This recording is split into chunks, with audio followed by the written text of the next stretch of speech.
Welcome to my YouTube channel, Eaches of Grandma. Today, I'm sharing a powerful, heartfelt story inspired by real-life echoes many grandmothers and mothers carry quietly for far too long. Grab a warm drink, settle in, and let this tale remind you that choosing yourself is never too late. Echoes of the Harbor. The fog came in thick off the Atlantic that evening, wrapping Port Blossom like a damp gray veil. It muffled the crash of waves against the breakwater and turned the street lamps on Harbor Lane into soft, trembling halos. Eleanor Vance stepped out of the yellow taxi, handed the driver the last few bills from her purse, and stood motionless at the bottom of the wide front steps she had swept clean every Saturday morning for nearly 4 decades. The first thing that reached her was not the sight, though the sight was brutal, but the smell. Chloe's signature perfume, that overpowering mix of citrus, vanilla, and something artificially sweet, hung heavy in the salt air. It had soaked into the velvet upholstery of Eleanor's favorite armchair, the deep burgundy one she recovered herself in 2008 after Arthur said the old fabric reminded him too much of his mother's parlor. The chair sat crooked against the porch railing, sodden from the evening mist. Taped to its wet back was one pristine white envelope. But it was the shattered porcelain at her feet that truly stole her breath. The music box Arthur had given her on their first anniversary lay in pieces. The delicate ballerina, who once spun gracefully to the opening notes of Fur Elise, was broken at the waist. Her tiny porcelain arms reached upward in frozen protest. Her painted mouth formed a silent, eternal cry. Eleanor knelt slowly, knees stiff from the long drive, and lifted the broken figure. The cold porcelain felt like ice against her palm. She opened the envelope with fingers that did not tremble. 6 words stared back at her in Chloe's elegant looping script, written on a torn sheet of notebook paper. We needed the space. It's done. No signature, no sorry, no explanation, just 6 words, clean and final as a surgeon's incision. Eleanor did not cry. Something inside her had turned to clear, brittle crystal, too sharp for tears. She lifted her eyes to the house she still legally owned, the Victorian, where she had rocked Julian through colic nights, where Arthur had carved their initials in the newel post before his last overseas tour, where every December the 9-foot fir had filled the bay window and made the whole street glow. The windows were dark now, empty. The locks had been changed. She pictured the note she might have imagined from her son. "Sorry, Mom, no space for you anymore." But Julian had not even given her that small courtesy. He had let Chloe deliver the message. Eleanor stood still for a long minute while the cold seeped through the soles of her shoes. Then she bent, placed the unbroken photograph of Arthur, the one where he laughed mid-sentence, forever 38, inside her small rolling suitcase, folded the frayed hand-stitched quilt she had sewn the summer Julian was born, and walked away down the cobblestone drive. The fog swallowed the sound of her footsteps. No one moved the lace curtains to watch her dough. That first night, she found the old bench by the harbor, the one she and 12-year-old Julian had sanded and stained together one blistering August. She had taught him how to flick his wrist so the flat stones skipped 4, 5, sometimes 6 times before sinking. He had taught her patience when his stones plunked straight down and splashed her jeans. Now the harbor water slapped restlessly against the pilings under sodium lights. Gulls cried overhead, mournful and far away. She did not call her sister in Portland. She did not text her old college roommate. Not yet. Pity could come later. Tonight she needed silence. The soft, living silence of salt air and distant buoy bells, not the weaponized quiet of a door that no longer opened for her. Morning arrived in pale streaks. The sun burned slowly through the mist. Eleanor walked to the Salt and Grind Cafe 3 blocks away, ordered black coffee, and sat beside the window watching lobster boats head out to sea.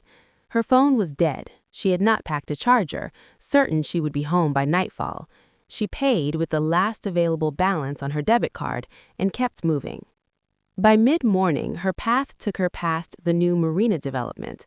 rows of sleek glass-fronted townhouses with private docks and rooftop decks. Julian and Chloe had mentioned them once, voices bright with that particular hunger young couples get when they smell upward mobility. Through floor-to-ceiling sheer curtains in a corner unit, Eleanor saw them. Julian stood near a glass dining table, arms folded across his chest. Chloe sat opposite, legs crossed at the ankles, flipping through a thick, glossy brochure. She laughed, a bright, practiced sound, and held up a page showing matte black faucets and gleaming quartz countertops. Julian looked away. He lifted a coffee mug but did not drink. His gaze drifted toward the window. For one terrible heartbeat, Eleanor thought he saw her standing on the sidewalk. He did not. His eyes were unfocused, staring at nothing. Chloe spoke again. Julian nodded slowly. His shoulders dropped in the exact slump he used to wear at 16 when he had to confess he'd backed into a mailbox. The crystal inside Eleanor cracked. Heat replaced the cold shock. Slow, steady, burning. Every small wrongness of the past 14 months clicked into brutal alignment.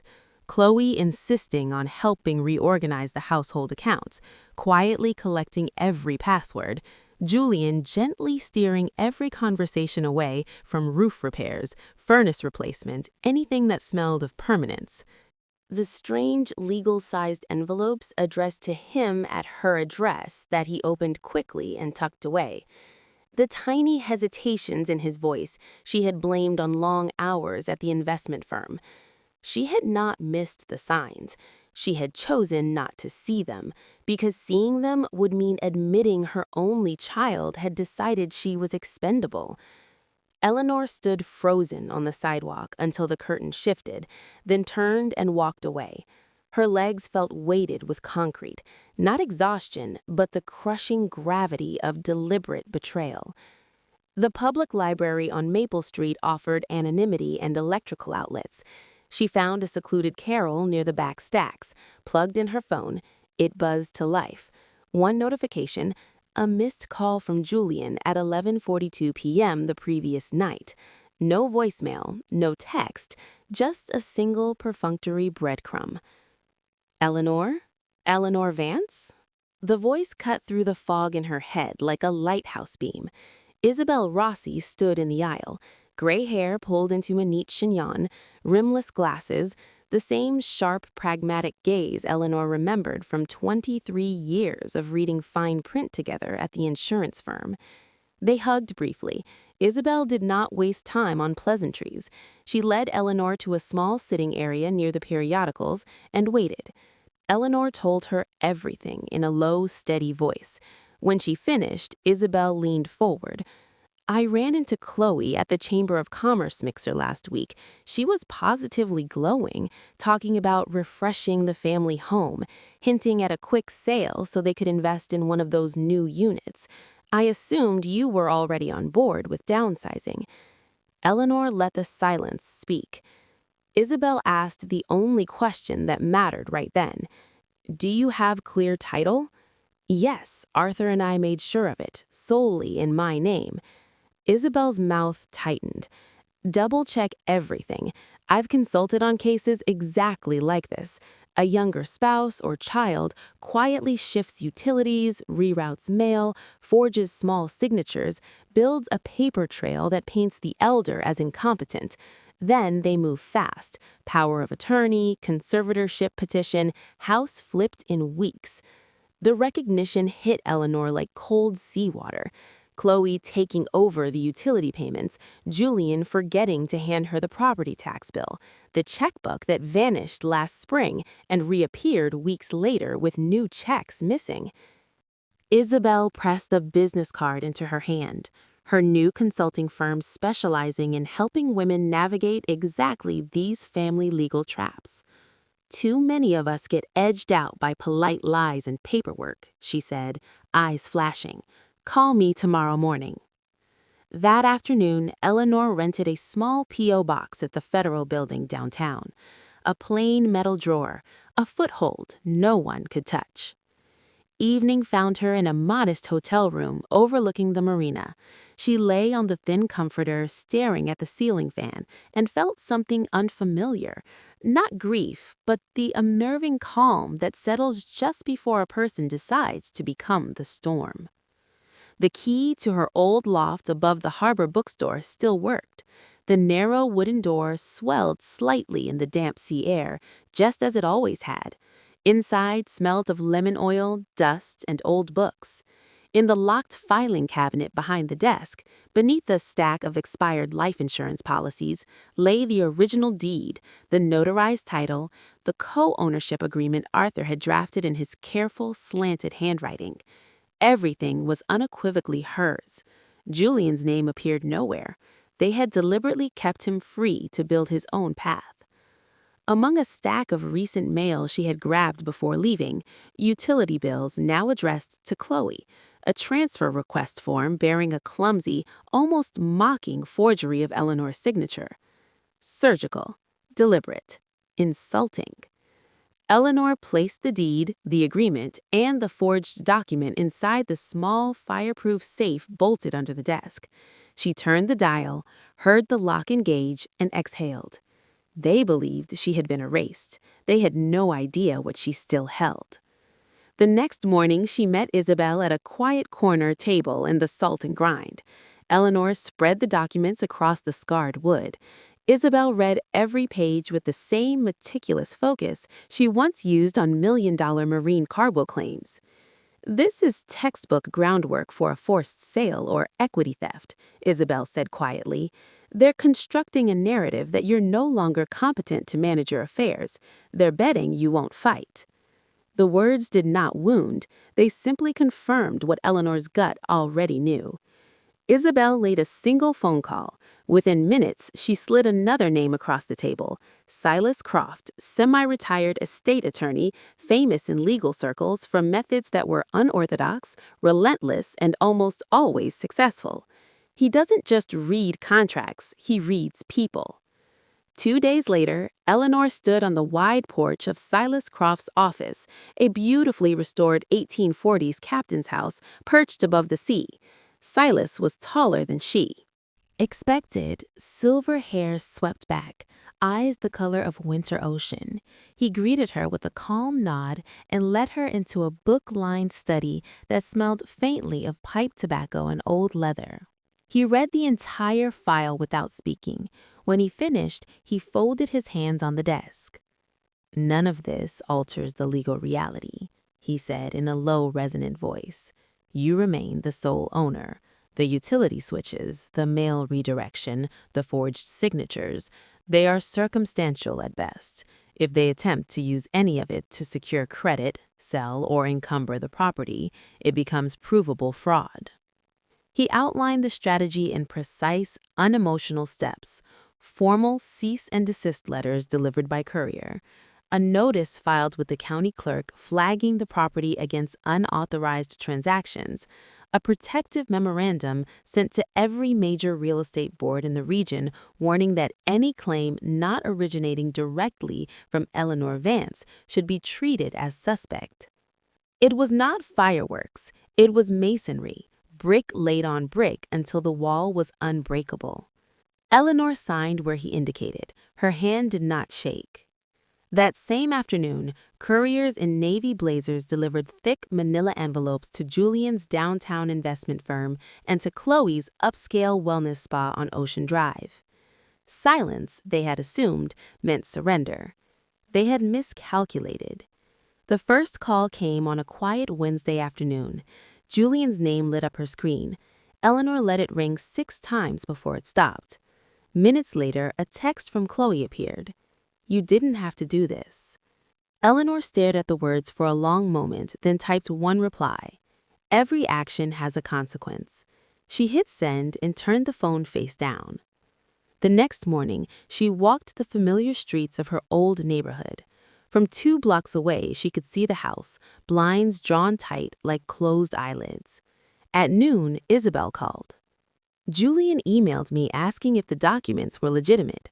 Silas answered personally, short, professional, pointing him to the public records if you wanted verification.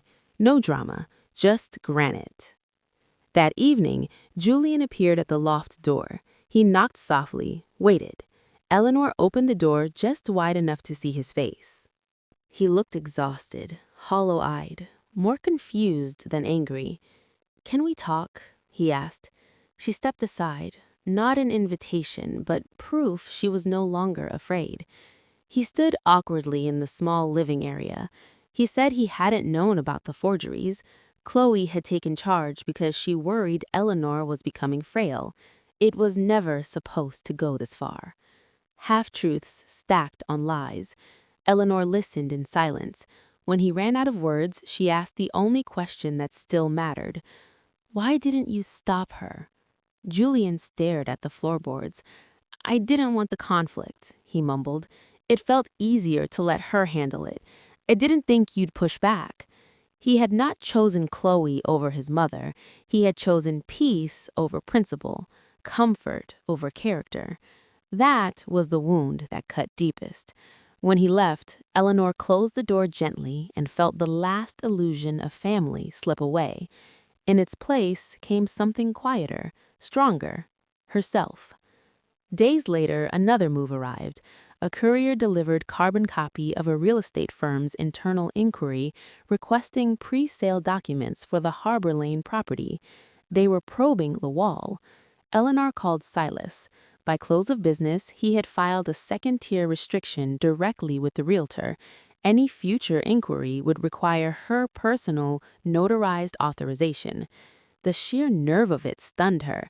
Not merely the attempt to erase her name from the deed, but the arrogance that assumed decades of her life. Every birthday cake baked, every fever soothed, every mortgage payment made could be nullified with a bad forgery. That Sunday, Julian returned. He said Chloe was frightened Eleanor would go public. He spoke of misunderstandings, oversights, communication gaps. Eleanor met his eyes. "You knew, Julian. You've known for months. You allowed it because it served you." He did not deny it. He only said standing between the two women he claimed to love was impossible. In that moment, the picture became perfectly clear. He was not trapped. He had chosen. She thanked him for finally telling the truth and closed the door. The decisive strike landed a week later. Isabel called her to the consulting office with a thick file of monitored public and financial records. Julian had opened a joint online profile using Eleanor's name and attempted to secure a substantial home equity line of credit. The application package included a scanned copy of Eleanor's expired driver's license and one of the forged utility transfer forms. "This is wire fraud," Silas said when they met that afternoon. "Federal level." He acted immediately. Formal complaint to the bank's fraud division, notice to the district attorney under a quiet flag protocol, freezing any transaction linked to her name or the property. A silent, iron lockdown. The final invitation arrived as a text from Julian. "Family discussion Saturday. Time to clear the air." Eleanor forwarded it to Silas. His reply was instant. "I'll attend with you." Saturday arrived. The living room of the new townhouse had been carefully staged. Cushions plumped, scented candles burning, an untouched cheese board on the coffee table. Chloe opened the conversation, voice honeyed. "We know things have been tense. This is still your home too, Eleanor." Silas placed a bound legal packet on the table with deliberate calm. "Actually," he said, voice deep and even, "title to the Harbor Lane property remains solely in the name of my client, Eleanor Vance. Any representation to the contrary has been formally contested. We are also in possession of evidence showing forged documents submitted to financial institutions. Those matters have been reported to the appropriate authorities. Further action remains pending." Julian's face drained of color. Chloe's polished mask fractured for the first time. Eleanor rose slowly. "You tried to erase me from my own life," she said, voice steady as stone. "You assumed I would let it happen." She turned and walked out. At the threshold, Silas paused. Any further interference, he said quietly, will trigger immediate legal proceedings. The next morning, Eleanor entered the old Victorian one final time. Julian and Chloe sat at the kitchen island, silent. "I'm selling the house," she announced. Julian looked up, mouth opening. "But where will you live?" "That is no longer your concern," she answered, not cruelly, but without any remaining softness. She placed a signed listing agreement on the granite countertop. "The net proceeds," she continued, "will not go to either of you. I have established a trust. The Eleanor Vance Foundation will support women over 60 who have been manipulated, discarded, or erased by their own families. It will fund legal representation, emergency housing, and dignity. Isabel Rossi will serve as executive director. Silas Croft will handle compliance." She did not wait for words that would not matter. She stepped outside, closed the heavy oak door with a soft click, and walked into the rising sun. Her breath fogged in the crisp morning air, but warmth spread through her chest. She opened her phone and sent the press release Silas had prepared. The foundation would be announced publicly within days. Her new apartment was small, a one-bedroom overlooking a quiet side street, but every window caught the morning light. She began writing again, short essays, letters to other women, reflections on silence and survival. She walked the harbor path at dawn. She breathed. One gray afternoon, she discovered an old graduation photo tucked in the drawer. Someone had taken scissors to it.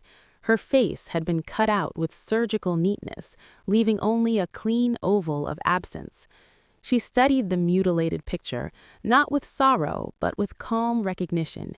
She placed it inside a small cedar box and closed the lid. Healing, she realized, is rarely thunderous. More often it moves like breath, quiet, persistent, slow. She never scrubbed Julian or Chloe from memory. She simply stopped centering her life around people who had already edited her out of theirs. That spring, she planted lavender in window boxes on her new sill.